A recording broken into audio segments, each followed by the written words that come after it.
Hello and welcome to the Top Agent Podcast. My name is Costa and I chat with top real estate agents to discuss their successes, tips, and marketing strategies. This podcast series is brought to you by Web for Realty, the leading provider in real estate marketing tools to grow your business. If you're looking to attract leads, build relationships, and close more deals, go to webforrealty.com to learn more. In this episode, I'm speaking with Sterling Wong, the broker of record and principal at Search Realty. Sterling launched Search Realty back in 2012 and really made his mark in the real estate game through his online focus and tech-saviness. Search Realty was just ranked the #1 fastest growing real estate brokerage in Canada and was just named in Maclean's Growth 500 list of fastest growing companies. We chat about everything from online marketing, the recent Supreme Court ruling on TREB, and much, much more. I had a really great time chatting with Sterling, and this is an episode you want to listen to in full. So here it is. I hope you enjoy. All right, Sterling, thank you so much for joining me today. I really do appreciate it. I was really excited for this call. Yeah, no problem. Glad to be on. Awesome. So Search Realty was recently ranked #1 fastest growing real estate brokerage in Canada and ranked number 38 on Maclean's 2008 Growth 500 list of fastest growing companies. First off, huge congratulations on that. That's such an amazing accomplishment. Thank you. Thank you. Before we do get into that, can you just tell our audience a little bit about yourself and your background? Sure. Yeah, not a problem. I started my real estate mortgage career in 2005, became a mortgage broker, and then a couple of years later, got my real estate license with RE/MAX, and then I'm from Kitchener and Cambridge area, so when I moved to Mississauga, I didn't have the friends and family to tackle, so the only way I knew how to generate business was online. So at RE/MAX, we obtained one agent. He's still with us, and had admin staff, and kind of grew the lead gen into. A couple of years later, started Search Realty, and then kind of just evolved it. Amazing. So you hit the ground running without no connections, no referrals, just strictly online focus. That's pretty awesome. Yeah, and no capital either. I didn't have, the big wallets to push in anything. So everything was, sweat equity and bootstrapped it, and that's kind of the philosophy that I brought on to Search Realty, and the whole idea of having an agent succeed without having any friends, family, or capital. Amazing. There's nothing I love more than a bootstrap story, something I can definitely relate to. Like our company's fully bootstrapped as well, still is. So, it's awesome to connect with fellow bootstrappers. That's great. So you launched Search Realty in 2012, right? Correct. Yeah, brokerage is obviously very unique in that it's very online driven, which is a huge value proposition to not only attract buyers and sellers, but certain type of realtors as well. What are some of the biggest changes, and I'm sure there's been a lot, that you've seen in the online real estate space in the last 6 years since you launched Search Realty? Yeah, so what I learned is, at the beginning with RE/MAX and the beginning stages of Search Realty, we generated all of our leads through, organically through SEO. So we had a technique, kind of called it multi-organic. So, the Google, the first page results is 10 results. We wanted to be, somebody typed in Mississauga homes for sale or Toronto homes for sale, we wanted to be number 1, 2, 3, 4, 5, and so on. And we were accomplishing that. And I think I still remember the date. It's April 26, 2012. There's a Google Panda update, and Matt Cutts, he specifically said, we're targeting the real estate industry. So we had to move the ship into an entirely different direction. We kind of picked ourselves back up in the SEO game, and but it wasn't enough. So we shifted towards paid advertising through Google AdWords. And that was a big shift, and it was a positive shift because that's what gives us the leads on demand. Instead of waiting for your search engine results to show up, it takes a long time. With AdWords, we're able to get up there the next day. Yeah, no, that makes sense. That's interesting. So would you say most of your online traffic and leads now are paid instead of organic like it once was? Yeah. We're revamping the site, so I don't want to put too many resources into the site until it's after a lot of research and analysis of what's going on with real estate and the search engine results. I noticed the backbone. There's a certain infrastructure that's required. So until we're currently working on building that infrastructure, and then we'll be putting more resources in the organic way. But as for now, the paid ads is exactly what's working for us. Okay, perfect. Do you find the organic route just not as effective anymore, or just does it take too long, or is it just more competitive? Any thoughts on that? Yeah, it takes too long. That's one major factor. Like if we, like right now, we partner with Regis and being a Google partner. So if we wanted to open up an office in Vancouver, we can open up an office through Regis. Just call my Regis guy. He opens up an office for us, and then through Google we can generate leads the next day. If I was doing this organically, and I tried to be number one in Vancouver for Vancouver homes for sale, that's going to take a long time, and that's just taking too long. It makes total sense. Perfect. One of the big changes recently, sort of sticking to the online world, is this Supreme Court decision that ordered TREB to release the sold listing data. There's obviously a lot of mixed reaction around that decision, particularly with realtors. I mean, I've heard a lot of realtors worried about that decision. What are your thoughts on that? I've been looking forward to this day for a long time. I've been pushing this for a while, and I think most realtors, they're missing the big picture. And most of the realtors, we have something in common, and we don't like the Comfreys, the FSBOs, the commission cutters, but they're only able to succeed because in Canada, our lifeblood is MLS, Realtor.ca. Like that's all we have, right? And that's why these 1% guys or these commission guys, they're able to succeed because they can just put it on MLS and essentially it'll sell. If the price is right, et cetera, et cetera. But as in the States, Realtor.ca or Realtor or MLS, if you're a realtor down there and you have a house to sell, MLS is not your first option. It's maybe your third option. You have the Zillow, Trulia, and then MLS. So basically, there's a lot of competition, and it opened up the market.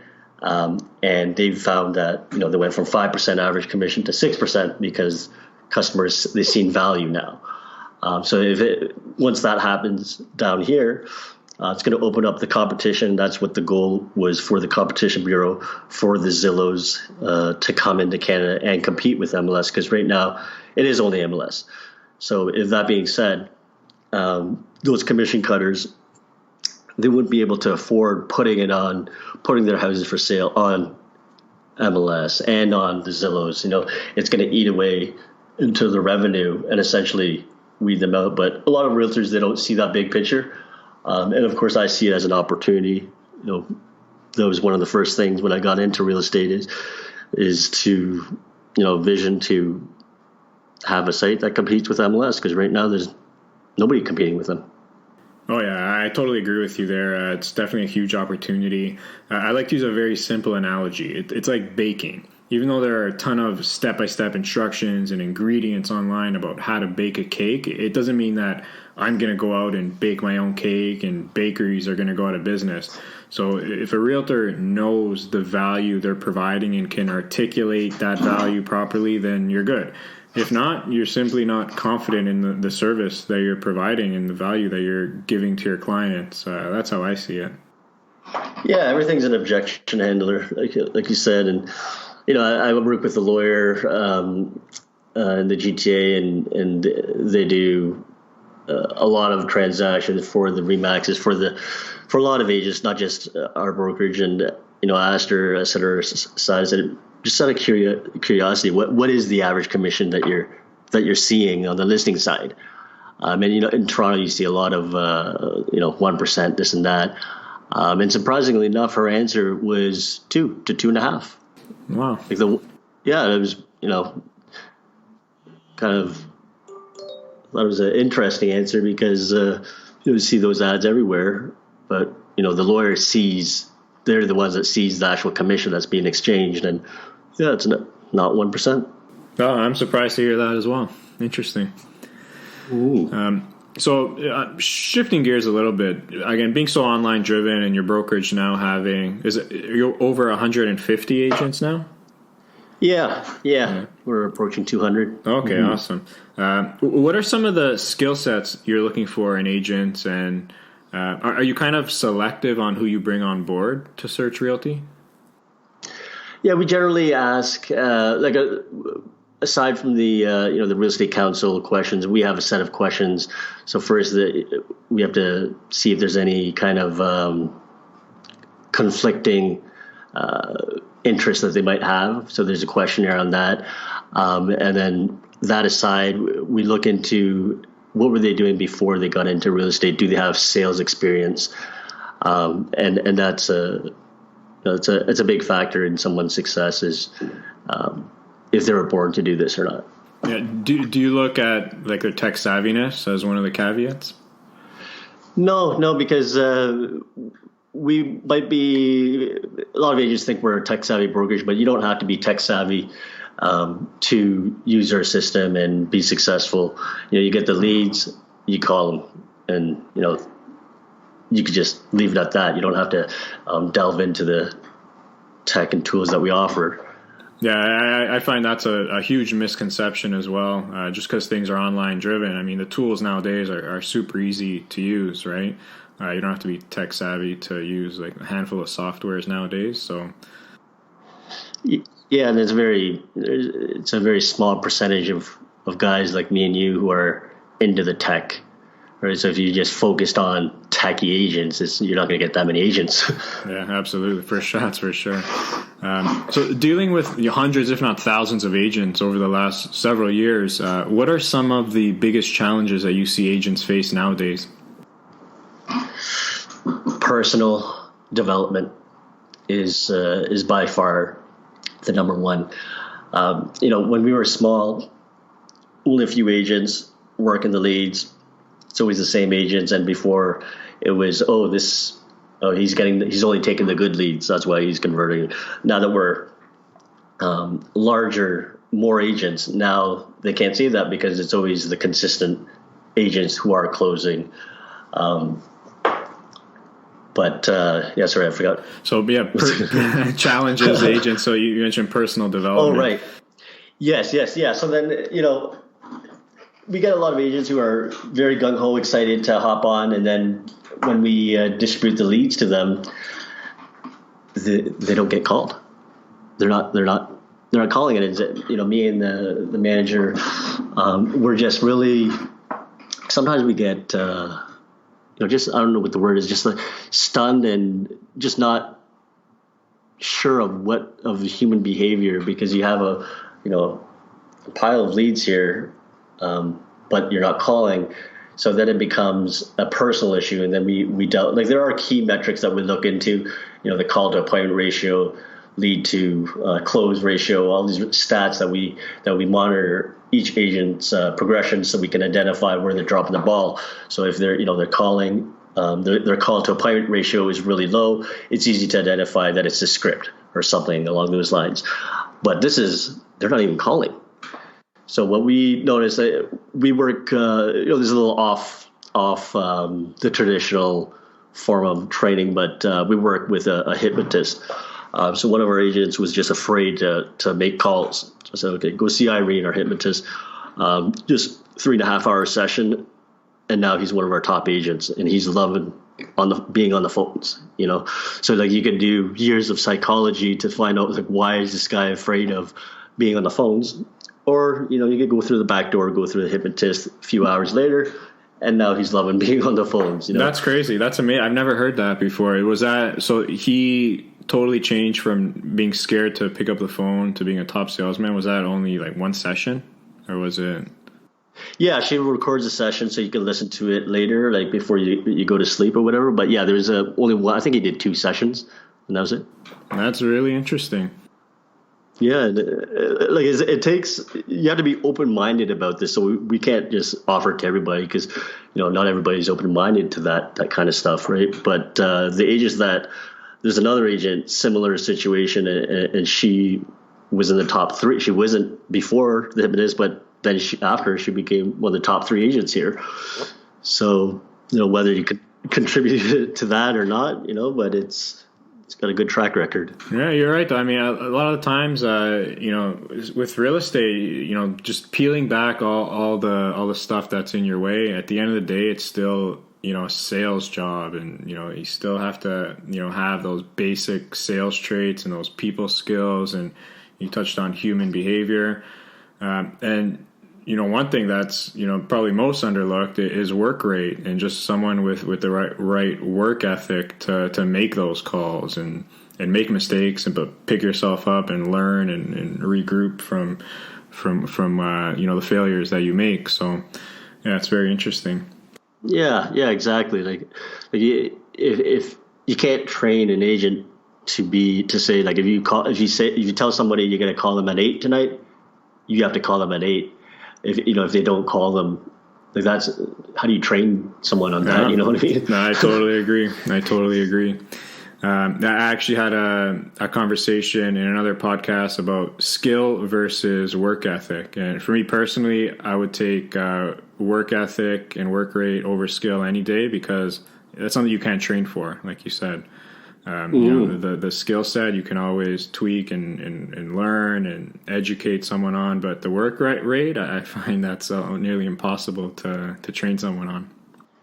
Yeah, 100%. That's why every time, I think this is one of your future questions. That's why every time when an agent comes up to us with this kind of issue, my answer is get in debt, rack up a lot of credit, rack up a credit card. When your back's against the wall, only that's when you're forced to perform. I like that. I like that. Get that. I like it. Awesome. I'm still shocked at the number of agents who still don't believe in having an online presence and who think referrals are the way to go. Like, what would you say to those agents? This is I don't know if this is a personal question, but I don't feel comfortable asking my friends and family for business. Like you're at a family function and they're saying, "Oh no, he's going to come ask us for business again." I don't want to be that guy. You know what I mean? I want to go consumer direct. That's my philosophy. And a lot of people, there's a whole stigma. There's as there's a big stigma with internet leads. Are they good? Are they bad? But there's somebody, a top producer, put this comment in my head, and I find it's true and consistent with top producers, is that it doesn't matter where you're finding the lead, whether it's at Starbucks, at an open house, or online. It's your foot in the door. You still have to establish that relationship. Yeah, I totally agree. Absolutely. Switching gears a little bit, so back to Search Realty. So again, you were just announced number 1 fastest growing brokerage in Canada. What have you done in the past 12 months to get yourself on that list? I mean, can you speak on some of the growth strategies or sales strategies that you've executed? Yeah, we didn't start heavily or pushing resources into recruiting until we had a CRM that was able to distribute leads at a high level. So we built our custom CRM, and it had some holes in it. And when we did acquire that perfect CRM that was able to distribute leads because, we had a few agents for a couple of years. So for, the first couple of years of Search Realty, it was just a few agents, and adding the lead, we had a full-time admin staff, adding the leads into the CRM, emailing the lead, the intro, emailing the agent, hey, here's your lead. And that was just one admin for 3 agents. So then, we had to make it automated through software. So once we had that in line, then we went basically tackled it the same way we generate buyer seller leads online, just pushing the message heavily online, and just kind of you need leads to be successful. I call the agents that join as awoke agents, because they're awoken. They know, hey, if you're at a big brand, what is that brand doing for you? How is that generating business for you? If you're at 100% commission brokerage, what is 100% of nothing? How are they going to help you increase your bottom line? So a lot of agents that are realizing, hey, I need leads. And I think that was the message that we had to deliver. Yeah, that's so true. I think so often it's just tweaks and figuring out your internal processes and systems just to make your business more efficient. Like you said, to save you time, just speed things up, and just set yourself up in a way that's just planting seeds, and it's just a matter of watering them, and things will sprout. Yep. Yeah, I'm curious because I'm a numbers guy, and I always ask every guest, but how many transactions has your brokerage closed in the last year? I don't know if you can or want to get into those numbers, or if you can provide a range. Yeah, sure. I was just actually looking at that the other day. We are between, excluding leases. I don't know. Do your regular guests include leases? We don't include leases in our numbers. Yeah, most do, actually. Just an overall. Okay, so we're 350 to 400, excluding leases. With leases, it's double, a lot close more. to 600. Yeah. Okay, awesome, perfect. Obviously, a lot of realtors, listen to this podcast and they're looking for tips and marketing strategies.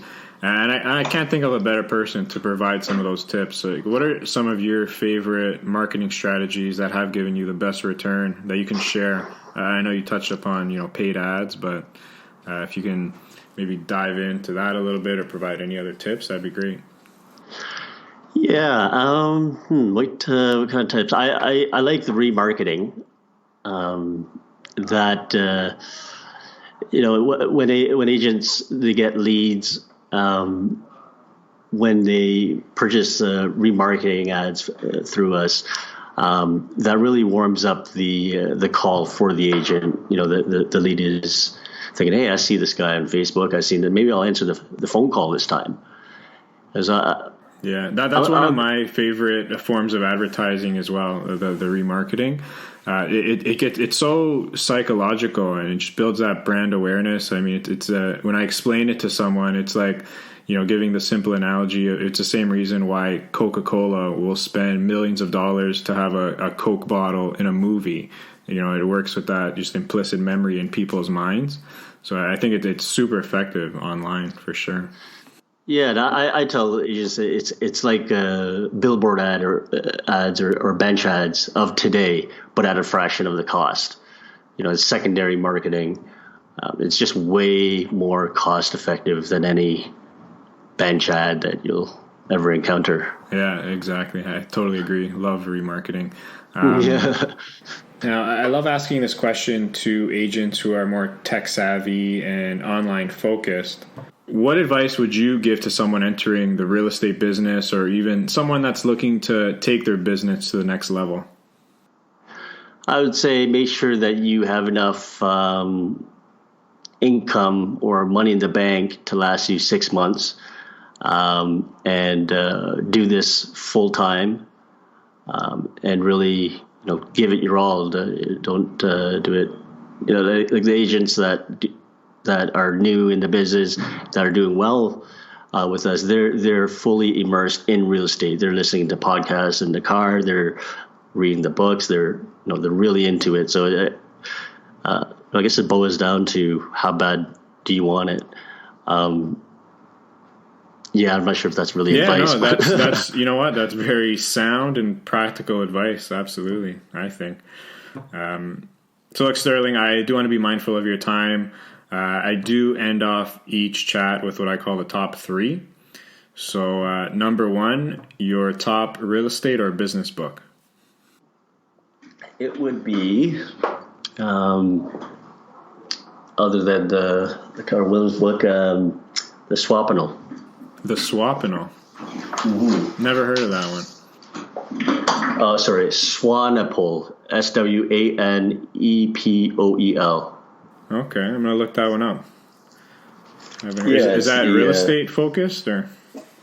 All real estate. It's top level stuff that you and I. You're a numbers guy. You're gonna love this book. It's all about trends and where the real estate trends are going. The next issue, they're talking about the Redfin business model and the other new business model that are emerging in the States.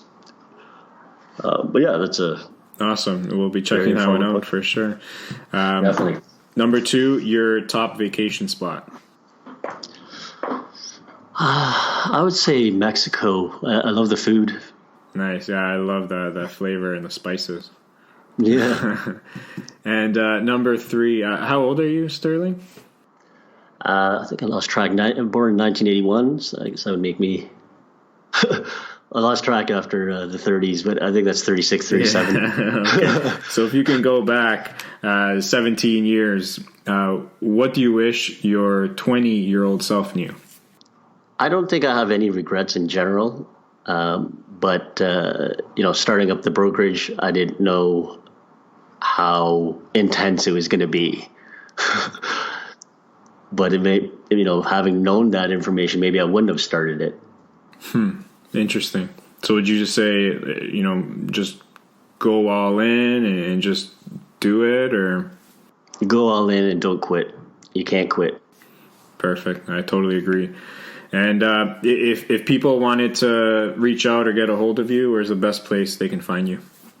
Yeah, Sterling at searchrealty.ca, or my cell phone is 416-459-7653. Sold, classic realtor number. And the brokerage website, searchrealty.ca, right?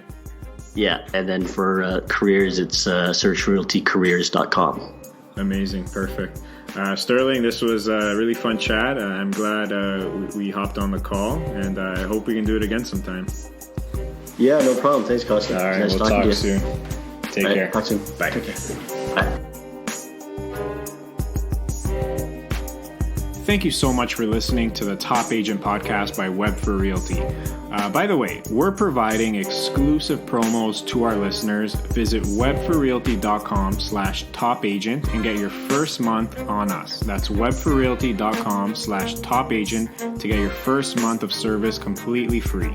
Until next time, over and out. Peace.